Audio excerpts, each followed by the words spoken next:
अभी इरफान कादर साहब फरमा रहे थे मौजूदा चीफ जस्टिस का बेंच बनाना ही गैर आईनी गैर कानूनी है, हम इनका फैसला ही नहीं मानते और मैं कहूंगा प्राइम मिनिस्टर को उनके पास जुडिशियल रेफरेंस भेजा जाए। तो क्या ये बेंच आज जो बैठा है ये गैर आईनी है, गैर कानूनी है? पहली बात तो यह है कि इरफान कादर साहब को 87 वजीर मुशीर में से 45 वो हैं जिनके पास कोई पोर्टफोलियो नहीं है, जिसमें से एक ये इरफान कादर साहब भी हैं। इरफान कादर साहब की पूरी ड्यूटी ही पूरे इस अपने मुशीर और वजीर होने के तौर पर यही है कि वो सिर्फ सुप्रीम कोर्ट और अदलिया के खिलाफ प्रेस कॉन्फ्रेंसेस करें और उनके खिलाफ कंटेम्प्ट करें और तौहीन अदालत करें। हमारे साथ मौजूद हैं जनाब इरफान कादर साहब जो कि वज़ीर आज़म के मुशीर भी हैं और कानूनी माहिर भी, तो उनसे थोड़ा इस मामले पर होते हैं, रहनुमाई लेने की कोशिश करते हैं। सर बहुत शुक्रिया आपके वक्त का। सर ये आज सबसे पहले जो अहम डेवलपमेंट थी, काजी फायज ईसा साहब और तारिक मसूद साहब जस्टिस साहिबान दोनों ऑनरेबल अलग हो गए बेंच से, तो इसको कैसे आप देख रहे हैं? क्या उनकी रीजनिंग ठीक है? एक फैसला भी आया ही नहीं और उससे पहले ही वो उसकी बुनियाद पर अलग हो गए बेंच से। सर फैसले आ चुका है, उन्होंने उस फैसले को वायलेट करके बेंचेस बनाए हैं चीफ जस्टिस के, और कानून भी आ चुका है जिसके तहत के चीफ जस्टिस और 2 सीनियर जज बनाएंगे बेंचेस। तो वो तो उन 2 सीनियर जजेस में अगर वो बैठे तो वो भी चीफ जस्टिस के साथ फिर वायलेट करेंगे लॉ को। तो उन्होंने बिल्कुल ठीक कहा है कि ये जो बेंच है ये इलीगली कॉन्स्टिट्यूटेड है और ये तरीका नहीं है कानून में, और आपने उन्होंने मुअत्तल किया हुआ है कानून को, और कानून को उस वक्त मुअत्तल कर दिया है जब वो कानून बना ही नहीं था। और इस तरह की मुअत्तली ना आइन में की जा सकती है ना कानून में की जा सकती है, कहीं भी नहीं लिखा, ना आइन में लिखा है ना कानून में लिखा है, इन्होंने उठा के मुअत्तल कर दिया। तो अगर मेरा वसीम बदामी के साथ तो जो बातें जस्टिस फायज ईसा ने आज की हैं एग्जैक्टली वही बातें मैंने कल अपने इंटरव्यू में भी की हैं, और मैंने पहले ही एंटीसिपेट कर लिया था क्योंकि कानून तो मैं भी जानता हूँ ना थोड़ा बहुत। तो इसलिए जस्टिस फायज ईसा का चीफ जस्टिस डेजिग्नेट का ये कह देना कि चीफ जस्टिस ने ये कॉन्स्टिट्यूट जो किया, इनको तो बैठना नहीं चाहिए चीफ जस्टिस को इन बेंचेस पे, खुद ना बैठे, क्योंकि ये ऑडियो लीक्स वीडियो लीक्स के बारे में ऑडियो लीक्स के बारे में इतने इमोशनल हो चुके हैं कि आज भी इन्होंने भाषण दिया है उस पर। हालांकि इनके अपने रिश्तेदारों की जो ऑडियो लीक्स आई हैं उससे ये तासुर मिलता है कि ये लॉपसाइडेड बेंचेस बनाए इसलिए जा रहे हैं कि इनका सॉफ्ट कॉर्नर है किसी खास धड़े की तरफ। तो इनको बेंचेस को अपने आप को अलग रखना चाहिए, ऊपर से ये वायलेट करते चले जा रहे हैं सुप्रीम कोर्ट के फैसलों को, पार्लियामान के कानून को।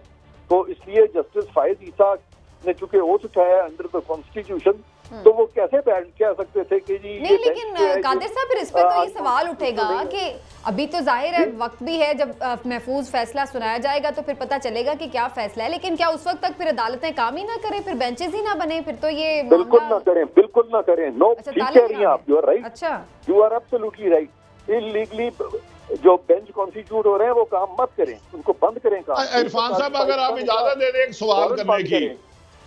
हाँ जी। अच्छा इरफान साहब गुजारिश है, आप कह रहे हैं ये बेंच अनकॉन्स्टिट्यूशन है, कानून में ये बेंच बन ही नहीं सकता, तो ये जितने फैसले होते जा रहे हैं तो फिर हुकूमत इनके खिलाफ रेफरेंस क्यों नहीं भेज रही? अगर अनकॉन्स्टिट्यूशनल बेंच बन रहे हैं और फैसले भी हो रहे हैं तो क्या हुकूमत को कोई कानूनी कार्रवाई करनी चाहिए कि नहीं? आप क्या समझते हैं? आप भी आईनी माहिर है। मैं समझता हूँ करनी चाहिए, ये मिसकॉन्डक्ट है, बल्कि आपको भी करनी चाहिए। ये मिसकॉन्डक्ट कर रहे हैं चीफ जस्टिस और उनके साथ चंद जजेस जो हैं, ये जो इस तरह के बेंचेस पे बना रहे हैं, इस तरह के बेंचेस खासतौर पे चीफ जस्टिस मिसकॉन्डक्ट कर रहे हैं, क्योंकि चीफ जस्टिस जो है उन्होंने खुद ही एक इख्तियार लिया हुआ है, लेकिन वो इख्तियार जो एक्सरसाइज कर रहे हैं वो डिफेक्टो कर रहे हैं, डिजोरे नहीं कर रहे हैं। कानून में डिफेक्टो का मतलब होता है कि इनफेक्ट तो कर रहे हैं लेकिन इन लॉ नहीं कर सकते। इन लॉ तब होगा जब तीनों इरफान साहब आप प्राइम मिनिस्टर के एडवाइजर भी हैं और बड़े बहादुर जुबान है, क्या आपने वजीर आज़म को एडवाइज किया कि इनके खिलाफ सुप्रीम जुडिशल काउंसिल में रेफरेंस भेजा जाए, अपने इख्तियार से तजावुज कर रहे हैं चीफ जस्टिस साहब? मैं आपके प्रोग्राम की वसातत से बिल्कुल एडवाइस करता हूँ वजीर आज़म साहब को भी कि इस चीज़ को भी कंसिडर करें कि क्यों ना एक रेफरेंस जो है वो भेजा जाए, लेकिन वो रेफरेंस जो है इस वक्त वो जो तरीकाकार है वो सदर के जरिए जाता है, डायरेक्ट भी भेजा जा सकता है। तो ये रेफरेंस जो है मैं समझता हूँ कि अवामुन नास किसी को भेजना चाहिए और डायरेक्ट सुप्रीम जुडिशल काउंसिल को भेजना चाहिए। लेकिन आपका वैसे इरफान कादिर साहब अपनी आपकी ज़ाती राय क्या है? क्या वाकई, क्योंकि इस पर बहुत से सीनियर जो रहनुमा हैं, वकला रहनुमा एतजाज़ एहसन साहब हो, दीगर जो बार्स एसोसिएशन है उनकी तरफ से भी आ रही है, वो सब इसके खिलाफ नज़र आ रहे हैं कि सिविलियंस के मुकदमात फौजी अदालतों में उनका ट्रायल नहीं होना चाहिए। आपकी क्या राय है ज़ाती तौर पर? मैं कभी ज़ाती राय नहीं दिया करता, वो देंगे ज़ाती राय, मैं ज़ाती राय नहीं दिया करता। मेरी राय वो होती है जो कानूनी राय जो आइन की राय हो। चलिए, तो क्या है कानूनी राय आपकी इस पर? कानूनी राय यही है ना, कानून पढ़ लें, वहाँ लिखा हुआ है कि जो 3 सीनियर मोस्ट जजेस हैं, यानी कि चीफ जस्टिस। नहीं सर, मैं 9 मई के वाकयात के हवाले से बात कर रही हूँ जी, मैं तो उस पे बात कर रही हूँ, मिलिट्री कोर्ट्स के हवाले से। 9 मई का जो है, और ऑलमोस्ट 29 सिविलियंस जो उनका कोर्ट मार्शल हो चुका है माजी में, और वो सारे फैसले जो है वो चैलेंज भी हुए थे, वो सब मेंटेन हो गए हैं। और इसलिए ये सुप्रीम कोर्ट ऑलरेडी ये व्यू एक्सप्रेस कर चुके हैं इन चीज़ों पे कि इस तरह का जो सिविलियंस है वो ट्राई हो सकते हैं। और उसमें जो मौजूदा चीफ जस्टिस है उनका अपना भी एक व्यू है जिसमें उन्होंने कहा कि वो ट्राई हो सकते हैं सिविलियंस आर्मी एक्ट के लिए। इरफान कादर साहब कोई एक सियासी शख्सियत बता सकते हैं जिसका माजी में 32 लोगों में कोई सियासी 5-6 लोग भी शामिल हो जिनका मिलिट्री कोर्ट में ट्रायल हुआ हो दहशतगर्दी के अलावा?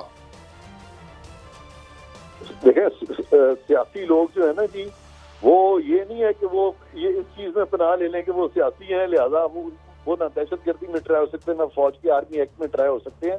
तो ये, और आज तक ये इस तरह तो कभी किसी ने किया ही नहीं। आप देखें, जुल्फिकार अली भुट्टो जो है वो हैंग हो गए थे, लेकिन उन्होंने ये नहीं किया था कि फौज की इंस्टीट्यूशन पे दावा बोल दिया। मोहतरमा बेनजीर भुट्टो शहीद हो गई थी, लेकिन उन्होंने फौज की तनसीबात पे किसी ने दावा नहीं बोला था। और इस तरह से और बहुत सारे इंस्टेंसेस मिलते हैं कि फौज का और सियासतदानों की फ्रिक्शन जरूर हुई है, लेकिन उन्होंने दावा नहीं बोला GHQ में। तो ये एक यूनिक चीज हुई और पहली दफा हुई। इरफान साहब, मैं आपसे ये पूछना चाहता हूं कि ख्वाजा आसफ साहब भी कह रहे हैं कि पार्लियामेंट में अदलिया की मुखालफत को हमने रोकना है, यानी कि वो इस वक्त हुकूमत जो है मेरे ख्याल के मुताबिक आप सबको साथ लेकर चलना चाह रहे हैं। लेकिन क्या आइन और कानून के मुताबिक, मुझे थोड़ा सा समझाना पसंद करेंगे कि क्या मेरे मुल्क में आइन में क्या लिखा है, पार्लियामेंट सुप्रीम है या अदलिया सुप्रीम है? आप इसको किस नजर से देखते हैं? आइन में ये लफ्ज नहीं लिखा हुआ कि पार्लियामेंट सुप्रीम है कि अदलिया सुप्रीम है। आइन में ये लिखा हुआ है कि कोई भी जज जो है वो कानून के ताबे होगा और वो आइन के ताबे होगा। और पार्लियामेंट ने जो कानून बनाया है वो अगर कोर्ट ये होल्ड ना कर सके कि वो कानून आइन से मुतसादम है तो उसकी मुअत्तली नहीं हो सकती। इन्होंने उसकी मुअत्तली की हुई है। यही जस्टिस फाइज ईसा ने आज बात की है। उन्होंने कहा कि आप यहाँ तो उसको स्ट्राइक डाउन करके दिखाएं ना उस लॉ को, आप वो मुअत्तली करके उसको अल्तवा में डाल के आप बेंचेस कॉन्स्टिट्यूट करते चले जा रहे हैं। आप इस तरह नहीं कर सकते। उन्होंने ठीक कहा। तो सर फिर इसके ऊपर अब ये भी आपकी मौजूदगी का एक मैं फायदा उठा लेता हूं सुमीना, जी योर परमिशन। सर उसमें ये है कि 3 सीनियर जज से बात चीफ जस्टिस समेत ने कोई बेंच तश्कील दे सकते हैं जो बेंच था। तो क्या अगर फाइज ईसा और जो जूनियर उनसे है 2 मिलके कोई बेंच दे दे तो उनका फैसला कानूनी होगा, चाहे कि उमर साहब बंदियार भी चीफ जस्टिस हो? वो कानूनी होगा। ठीक। इसका मतलब है वो सूबा फाइज ईसा 5 रुकनी बेंच बना सकते हैं अपनी मर्जी का आपके मुताबिक? बिल्कुल बना सकते हैं। नहीं, वो अकेले नहीं बना सकते सर, 3 लोग बना सकते हैं ना प्रोसीजर रूल के तहत। तो चीफ जस्टिस काजी फाइज ईसा और जो उसके बाद किनका नंबर है, मेरा ख्याल मुनीब अख्तर है या इजाजुल हसन। बटी साहब नहीं कह रहे हैं, बटी साहब कह रहे हैं कि इरफान साहब ने ठीक कहा, तीन की है कह रहे हैं कि अगर चीफ जस्टिस की राय की एक मुख्तलिफ तरफ हो और 2 जजेस एक तरफ हो तो वो 2 जजेस जिस तरफ होंगे उस तरफ बेंच बनेगा। ठीक कह रहे हैं। अभी इरफान कादर साहब फरमा रहे थे मौजूदा चीफ जस्टिस का बेंच बनाना ही गैर आईनी गैर कानूनी है, हम इनका फैसला ही नहीं मानते और मैं कहूंगा प्राइम मिनिस्टर को उनके पास जुडिशियल रेफरेंस भेजा जाए। तो क्या ये बेंच आज जो बैठा है ये गैर आईनी है, गैर कानूनी है? पहली बात तो यह है कि इरफान कादिर साहब को A87 वजीरों मुशीर में से 45 वो हैं जिनके पास कोई पोर्टफोलियो नहीं है, जिसमें से एक ये इरफान कादिर साहब भी हैं। इरफान कादिर साहब की पूरी ड्यूटी ही पूरे इस अपने मुशीर और वजीर होने के तौर पर यही है कि वो सिर्फ सुप्रीम कोर्ट और अदलिया के खिलाफ प्रेस कॉन्फ्रेंसेस करें और उनके खिलाफ कंटेम्प्ट करें और तौहीन अदालत करें। और उसके लिए ये सुप्रीम कोर्ट की और अदलिया की ये मैं समझता हूँ कि बेतौकीरी करने में इनका सबसे आगे हाथ होता है। और मैं समझता हूं कि ये सुप्रीम कोर्ट की अपनी कमजोरी है कि अगर एक साबिक वजीर आजम चेयरमैन पीटीआई ने अगर एक जज साहिबा के बारे में बात की तो उनको तो 5 रुकनी बेंच ने तौहीन अदालत में बुला लिया। जब सुबह शाम इस तरह के वजीर मुशीर और इस तरह के लोग तौहीन अदालत करते हैं तो उनको क्यों नहीं तलब किया जाता, क्यों नहीं बुलाया जाता कि ये कंटेम्प्चुअस अल्फाज हैं इनके। पहली बात। दूसरी बात है कि ये लोग चाहते हैं कि सुप्रीम कोर्ट के अंदर किसी तरीके से तकसीम हो।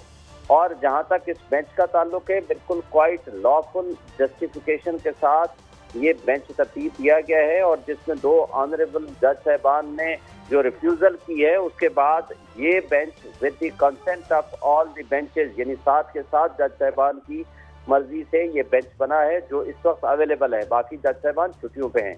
तो मैं समझता हूँ कि इस वक्त लोगों के आईनी हुकूक मुअत्तल हैं।